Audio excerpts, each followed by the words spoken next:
Hi, everybody. As I'm sure you all know, this Friday, which is April 3rd, the rough draft for your parenting resource is due. I know some of you guys expressed some concern that since we're meeting remotely or virtually, that it might be hard to do this assignment well since you don't have the benefit of having either in-person class time or the ability to interact with me and talk about what I'm looking for. So to rectify that as best I can, I've created this short video, and I might make a few more where I go over the rubric to kind of give you a sense of what I'm looking for in this assignment. So the first thing I want to note is that as far as a rough draft is going, as I made on the D2L discussion or on the D2L announcements, by and large, this is supposed to be easy points for you. So that way you have a chance if you've done poorly on a quiz or you've done poorly on one of the discussion boards or didn't do it, you can have an easy way to make up some points for it. And then also I want to make sure that you guys are working on this more than just one time, that you work on it a little bit throughout the semester. And then also I'm giving enough time that I should be able to look at the rough drafts you give and then give some feedback on what's going well with it or what needs to be changed to do a better job with it. So with that said, I'm going to go ahead and start talking about what I'm actually looking for in terms of the rubric. So I will not be grading you on the rough draft using this rubric. This is for the final draft, but I think it'd be pointless to do the rough draft without knowing what's on the rubric for the final draft.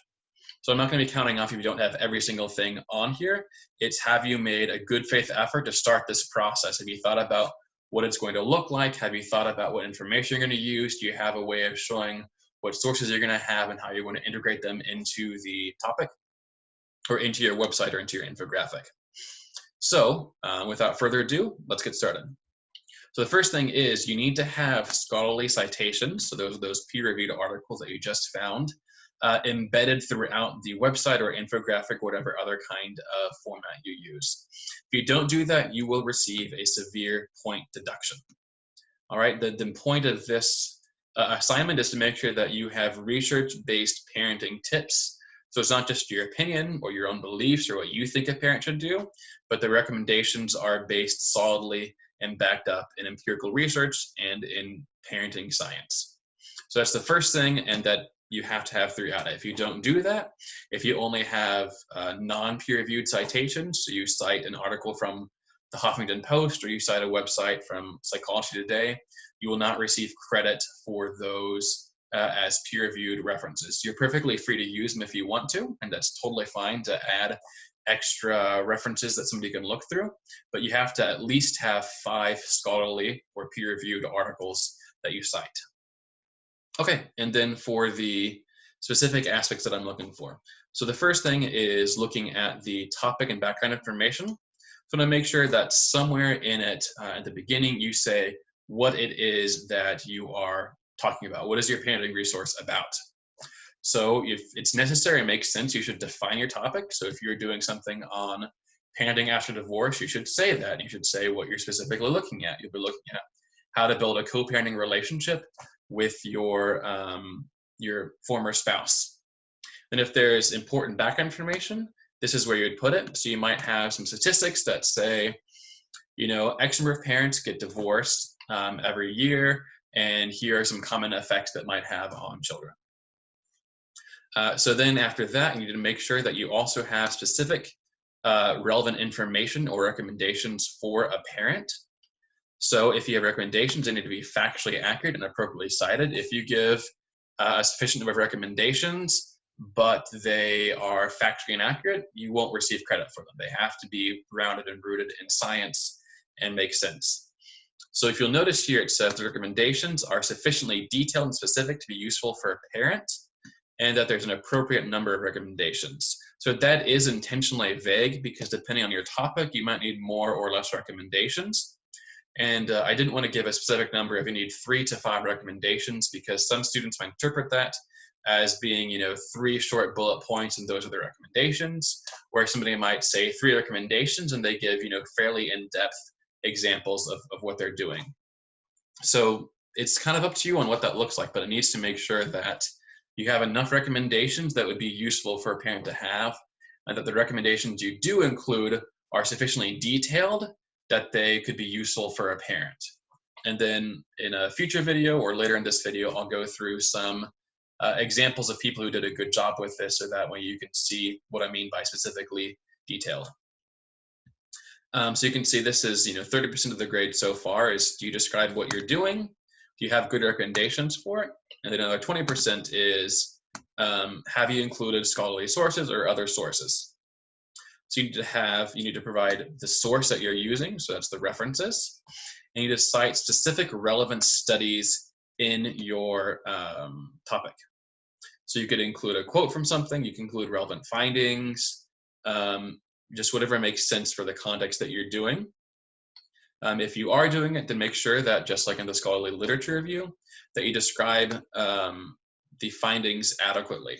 So what that means is, again, going to depend on what you're doing exactly, but needs to have something where it looks like I know you actually read through it, and that you're citing a specific source and not just saying you cited something without actually reading it or getting direct information from it.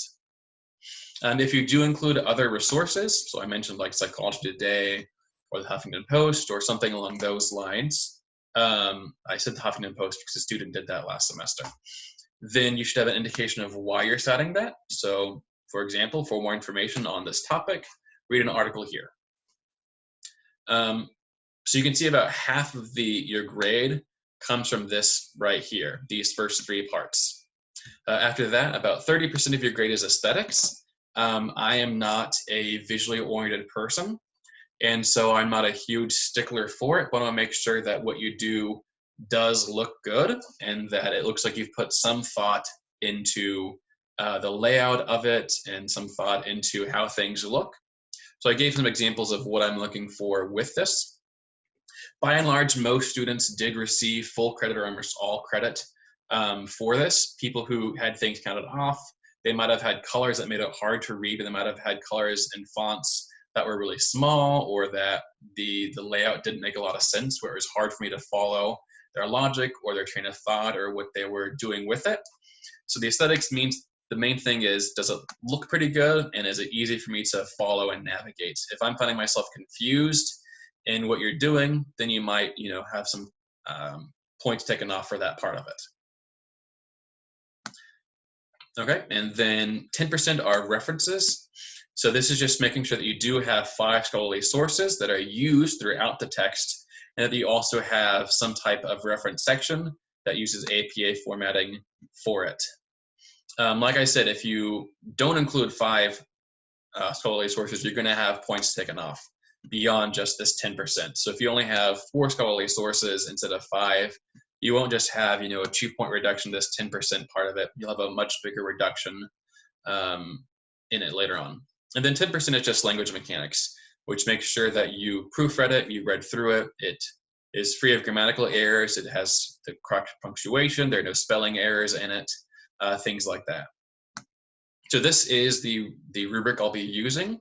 Like I said, I don't expect you to have a fully polished product by Friday, but I want to make sure that you see what I'm looking for in it, and you've given, again, a first draft. This is all this is, just a first draft, a rough draft, showing that you've got your background information, you've got some relevant recommendations. They may not be perfect, you may not have all the ones you're going to include on there, but you've got a few of them. Make sure you're citing scholarly sources. Make sure you've got a sense of what it's going to look like. If you're doing a website, what's the layout going to be? If you're doing an infographic, do you have a sense of how is it going to look? Various things like that. So as always, please feel free to reach out to me. You can either use the assignment discussion board that's on D2L, or you can also just shoot me an email as well if you have any questions. So please let me know if you have any questions, and look forward to hearing from you.